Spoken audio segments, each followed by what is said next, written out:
இந்த சிவாஜி கிருஷ்ணமூர்த்திக்கு கெட்ட வார்த்தையிலையா பேசினாருன்னு ஒரு 2 வருஷம் தண்டனை கொடுத்தாங்க. நிறைய பேர் கேட்டுக்கிட்டு இருந்தாங்க, ஏன் ஜெயிலுக்கு போகலாம்? ஜெயிலுக்கு போயிட்டாரா? ஜெயிலுக்கு போயிட்டா அது எப்படி போவார்? திமுக ஆட்சியில் திமுக காரன் கொலை பண்ணாலும் ஜெயிலுக்கு அனுப்ப மாட்டார் ஸ்டாலின். யாரையும் கொலை பண்ணால் கூட விட்டுடுவார். பாவம். ஜெயலலிதானா 4 வருஷம் ஜெயிலு, தண்டனையை நிறுத்தி வைக்க விடாமல் ஜெயிலுக்கு அனுப்பினாங்க. இன்றைக்கி சிவாஜி கிருஷ்ணமூர்த்தி அதே மாதிரி ஜெயிலுக்கு அனுப்பியிருக்கணும்ல. அதிமுக ஆட்சி நடக்குதுல்ல, உடனே தண்டனையை நிறுத்தி வைக்க சொல்லி பெட்டிஷன் போட்டு தண்டனையை நிறுத்தி வச்சுட்டாங்க.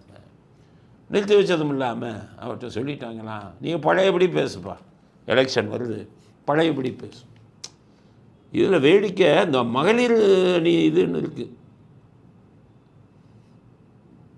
மகளிருங்கள்லாம் சேர்ந்து பெண் உரிமை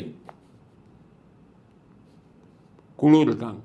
இந்த பெண் உரிமை குழுவில் இருந்து அறிக்கை விட்டுருக்காங்க.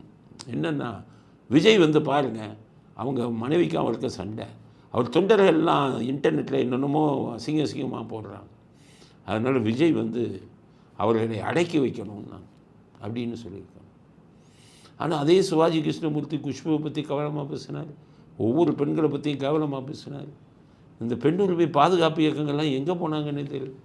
திமுகவுக்கு ஆதரவாக இருந்தால் மட்டும்தான் வருவாங்க பெண் உரிமை பாதுகாப்பு இயக்கம். சிவாஜி கிருஷ்ணமூர்த்தி போன்றவர்கள் எத்தனை பெண்களை கொச்சைப்படுத்தி பேசினாங்க. அன்றைக்கி வாயை திறக்கிறதுக்கு யாரும் இல்லை. ஆக பெண்ணுரிமை இயக்கங்களும் திமுக கட்சியில் போய் சேர்ந்துட்டாங்கன்னு நினைக்கிறேன்.